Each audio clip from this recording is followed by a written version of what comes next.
Alhamdulillahi Rabbil Alamin, wa salatu wa salam ala Rasulina Muhammadin wa ala alihi wa sahbihi ajma'in. Të gjitha falënderimet i takojnë Allahut Zotit të gjithësisë, mëshira Allahut qoftë mbi pejgamberin sallallahu alaihi wasallam, mbi familjen e tij të pastër dhe për mbi të gjithë dashur besimtarë dhe besimtare që jeni sa të këtu. Allahu ju mëshiroft dhe ju bekoft gjithë. Sonte inshallah do të ndajmë disa minuta me shehun e nderor I cili vjen nga Mekka, vjen nga Saudia. Allahu e bekoft, ehlen ve sehlen. Dhe inshallah do të na falë namazet, por para namazeve të them që të na mbajë ligjërat derisa nuk lodhet. Edhe inshallah mos e falem edhe namazin e Asis, natën është e gjatë. Falenderojmë Zotin që ka ardhur mes tonë sonë e shohë dhe do Zoti bëhet sebeb që të na mëshirojë Zoti. Të na mëshirojë Zoti, se kur vjen njerëzit e dashur, njerëzit nga vende të mira, me përjardhje të mirë, me vepra të mira, vallahi edhe ne shpresoj që të na falë Zoti xhelal xhelalu. Allahu ju bekoft të mëshirojë gjithë. Inshallah edhe me ftihë është pashtën e sonte, por të gjitha ja kemi dorëzuar shehun. Allahu bekoft.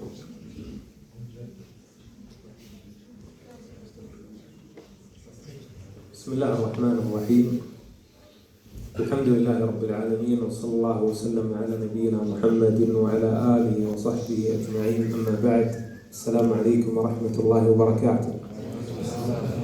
إن كان من نصيحة ووصية في هذه اللحظات القليلة وفي هذه الزيارة فهي في تقوى الله عز وجل التي هي وصية الله عز وجل لعباده الأولين والآخرين كما قال تعالى ولقد وصينا الذين أوتوا الكتاب من قبلكم وإياكم أن اتقوا الله كما أنها وصية رسوله صلى الله عليه وسلم حيث قال لمعاذ رضي الله عنه وهو من قال فيه والله إني لأحبك يا معاذ قال اتق الله حيثما كنت وأتبع السيئة الحسنة تمحوها وخالق الناس بخلق حسن. وهذا الحديث جمع بين حق الله وحق خلقه، حق الله في تقوى الله عز وجل واتباع السيئة الحسنة، وحق خلقه في قوله صلى الله عليه وسلم وخالق الناس بخلق حسن. Në emrin e Allahut, mëshiruesit, mëshirëplotit, gjitha falënderimet, lavdërimet I takojnë vetëm Allahut, Zotit të gjithësisë. Paqja, mëshira dhe bekimet e Tij qofshin mbi vulën e pejgamberit Muhammedin alayhis salam, mbi familjen e tij, mbi shokët e tij dhe mbi gjithë ata besimtarë që ndjekin rrugën e tij deri në ditën e fundit. Nderuar besimtarë, vëllezër dhe motra, assalamu alaikum wa rahmatullahi wa barakatuh. Fillimisht përpara se të filloj të përkthej fjalën e shehut të nderuar, është kënaqësi e veçantë që jemi sonte së bashku në këtë natë të këtij muaji të begat. Është kënaqësi që takohemi në këtë Ramazan, të kalojmë kohë së bashku duke u falur, duke u lutur dhe duke shpresuar që Zoti I gjithësisë na I pranon adhurimet tona, sakrificet tona dhe çdo vepër të mirë që bëjmë. Gjithashtu kemi kënaqësinë dhe privilegjin që si Mufteni e Krujës në këtë xhami të Fushkrujës të kemi në mesin tonë dhe shehun e nderuar nga Arabia Saudite, I cili ka ardhur për të kaluar Ramazanin në Shqipëri në xhami të ndryshme, fal bashkëpunimit që ka komuniteti musliman I Shqipërisë me Ministrinë e Çështjeve Fetare të Arabisë Saudite. Kjo është një traditë tani më e përvitshme, ku çdo vit vinë hoxhallar, dietar të tillë dhe kontribuojnë që të shtohet më shumë atmosfera e Ramazanit edhe në vendin tonë.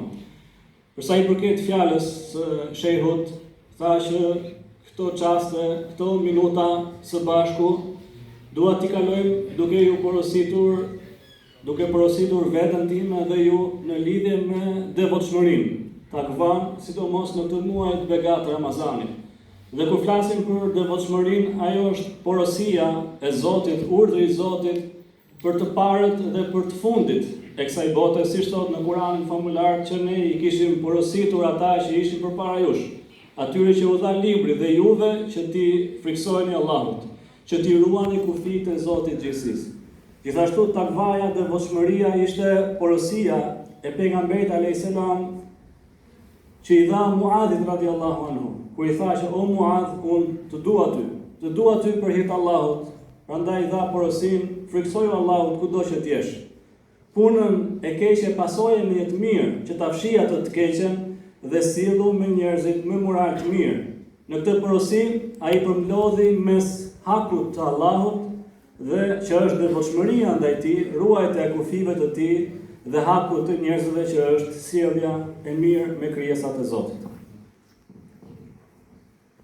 ومن أجل تحقيق هذه التقوى شرع الله عز وجل العبادات والأحكام ومنها الصيام، ولهذا قال تعالى: يا أيها الناس اعبدوا ربكم الذي خلقكم والذين من قبلكم. لماذا أيها الإخوة؟ قال لعلكم تتقون. وقال في الصيام: يا أيها الذين آمنوا كتب عليكم الصيام كما كتب على الذين من قبلكم. لماذا؟ قال لعلكم تتقون. ولا يقبل الله عز وجل عملا إلا من المتقين، ولهذا قال: إنما يتقبل الله من المتقين. ولذلك يعني هذا الأمر يدعو المسلم لأن يعرف ما هي التقوى. هذه الكلمة التي تتردد في القرآن كثيرا، والتي أوصى الله عز وجل بها ورسوله صلى الله عليه وسلم، والتي جاءت آثارها وفضائلها وثمراتها في القرآن والسنة. هذا ما سأجيب عنه إن شاء الله تعالى. Për sa i përket të devotshmërisë, takvas dhe arritjes së saj, Zoti i Gjithësisë na solli disa urdhra dhe disa ibadete, adhurime që ne të arrijmë tek devotshmëria. Dhe pikërisht për këtë kërkoj që ne ta agjerojmë apo të bëjmë veprat e tjera të mira, siç thot në Kur'anin famullar: o ju njerëz, adhurojeni Zotin tuaj, që ju krijovi juve dhe ata që ishin përpara jush, la'allakum tattaqun, në mënyrë që ju të arrini takvan, të bëheni të devotshëm. Gjithashtu tha Zoti i Gjithësisë në lidhje me agjërimin: o ju që keni besuar, ju është bërë juve obligim agjërimi, ashtu sikurse ishte obligim për ata që ishin përpara jush, la'allakum tattaqun, në mënyrë që ju të bëheni të devotshëm. Gjithashtu Zoti i Gjithësisë veprat nuk i pranon vetëse për atyre që janë të devotshëm, siç thot në Kur'an se Zoti yt pranon vetëm nga ata që janë el-muttaqin. Prandaj në këtë mësim, këshill të shkurtër, ne do t'i përgjigjemi kësaj pyetje se çfarë është takvaja. Kjo fjalë, ky koncept i cili përsëritet shpesh dhe në vende të ndryshme të Kur'anit famullar. قال العلماء إن التقوى عمل بطاعة الله على نور من الله رجاء ثواب الله. وسأقف مع هذا التعريف وقفات، 3 وقفات. أولا، التقوى عمل بطاعة الله، فإذا لا يزعم شخص أنه من المتقين حتى يعمل. بعض الناس يظن أن الإيمان يكون في القلب فقط والتقوى تكون في القلب فقط. نعم، هي تكون في التقوى لكنها تنعكس على الجوارح، ولهذا قال النبي صلى الله عليه وسلم: ألا وإن في الجسد مضغة إذا صلحت صلح سائر الجسد، وإذا فسدت فسد سائر الجسد، ألا وهي القلب. فإذا صلح القلب بالإيمان والعقيدة الطيبة ينبغي أن تصلح أعمال الجوارح أيضا. ولهذا كثيرا ما يقرن الله عز وجل بين الإيمان والعمل الصالح: الذين آمنوا وعملوا الصالحات إلا الذين آمنوا وعملوا الصالحات، وهكذا في آيات كثيرة ليبين تبارك وتعالى أن الإيمان وحده لا يكفي، بل لا بد أيضا من العمل الصالح. Fillimisht dua të prezantoj përpara jush përkufizimin e devotshmërisë. Dhe ky përkufizim i përfshin 3 aspekte. I pari është të veprosh duke u bindur Allahut. Ti bindesh Allahut është pjesa e parë.